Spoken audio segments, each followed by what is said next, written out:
السلام علیکم ناظرین، میں ہوں آپ کا ہوسٹ سمیع خان اور آپ دیکھ رہے ہیں بول پنڈی بول۔ ناظرین، آج ہم بات کریں گے رابعہ بصری کی۔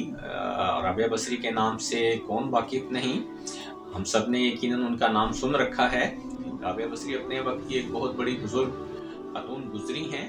آپ ایک غریب گھرانے میں پیدا ہوئیں۔ آپ کا نام رابعہ اس لیے رکھا گیا کہ آپ اپنے والدین کی چوتھی بیٹی تھی، اور جس رات آپ پیدا ہوئیں وہ بھی ایک غربت بھری رات تھی آپ کے والدین کے لیے، اور کہا جاتا ہے کہ اس وقت آپ کے گھر میں جلانے کے لیے تیل بھی نہ تھا۔ بہرحال رابعہ تھوڑی بڑی ہوئی تو بصرہ میں ایک شدید قحط پڑا، اور آپ کا خاندان، والد تو آپ کے پہلے سے جا چکے تھے، آپ کی بڑی بہنیں بھی ادھر ادھر ہو گئیں، اور آپ بھی ایک راستے پر چل پڑی۔ راستے میں ایک شخص نے آپ کو پکڑ لیا اور آپ کو غلام بنا کر بیچ دیا۔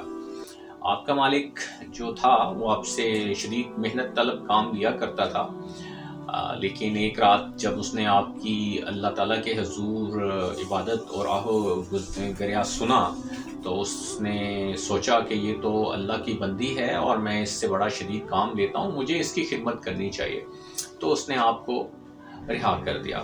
ناظرین، رابعہ بصری کے بارے میں کہا جاتا ہے، مختلف روایتیں ہیں، اور بہت سی روایتیں جن میں اکثریت روایتوں تو جھوٹ پر مبنی ہیں اور کچھ حقیقت پر مبنی ہیں۔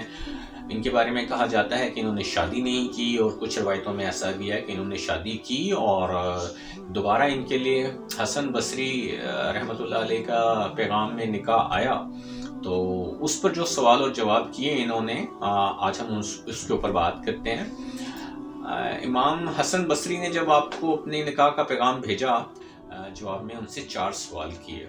ناظرین، یہ بات ذہن میں رکھیے گا کہ رابعہ بصری جو ہیں وہ کوئی بہت خوبصورت خاتون تو نہیں تھیں۔ نبی کریم صلی اللہ علیہ وآلہ وسلم کی ایک روایت اور حدیث جو آپ سب نے سن رکھی ہوگی کہ ایک عورت سے آدمی جو ہے نکاح وہ چند خصوصیات کی بنا پر کرتا ہے، اس کے حسن کی وجہ سے، اس کی دولت کی وجہ سے، اس کے نسب کی وجہ سے۔ تو رابعہ بصری میں ان تینوں چیزوں میں سے کوئی بھی چیز نہیں تھی۔ آپ ایک عام سی شکل و صورت کی خاتون تھیں، آپ بہت حسین بھی نہیں تھیں، آپ غلام تھی جیسا کہ میں نے آپ کو بتایا، اور آپ کے پاس دولت بھی نہیں تھی۔ تو بہرحال جب آپ کے پاس امام حسن بصری رحمۃ اللہ علیہ کا عقد کا پیغام آیا تو آپ نے ان سے 4 سوال پوچھے۔ آپ نے جو ان سے پہلا سوال پوچھا وہ یہ پوچھا، کیا تم مجھے بتا سکتے ہو کیا میں جنتی ہوں یا جہنمی؟ امام حسن بصری نے کہا، یہ تو مجھے معلوم نہیں۔ اس پر آپ نے دوسرا سوال پوچھا، کیا تم مجھے بتا سکتے ہو کہ قیامت کے دن مجھے میرا نامہ اعمال دائیں ہاتھ میں دیا جائے گا یا بائیں ہاتھ میں؟ اس پر بھی حضرت حسن بصری رحمۃ اللہ علیہ نے فرمایا کہ یہ میں نہیں جانتا کہ تمہیں دائیں ہاتھ میں ملے گا یا بائیں ہاتھ میں ملے گا۔ اس پر رابعہ بصری نے فرمایا کہ جب میں پل صراط میں سے گزروں گی تو کیا میں پل صراط پار کر لوں گی یا کٹ کر جہنم میں گر جاؤں گی؟ اس پر بھی امام بصری خاموش رہے، اور انہوں نے کہا کہ یہ کیسے میں بتا سکتا ہوں کہ تم گزر جاؤ گی یا جنت میں چلی جاؤ گی یا گر جاؤ گی۔ پھر رابعہ بصری نے امام حسن بصری سے چوتھا سوال پوچھا کہ مجھے یہ بتاؤ کہ جب قیامت کے دن نامہ اعمال تولے جائیں گے تو کیا میرا نیکیوں والا پلڑا بھاری ہوگا یا گناہوں والا؟ اس پر بھی امام حسن بصری رحمۃ اللہ علیہ نے فرمایا کہ میں یہ کیسے بتا سکتا ہوں، یہ تو مجھے معلوم نہیں۔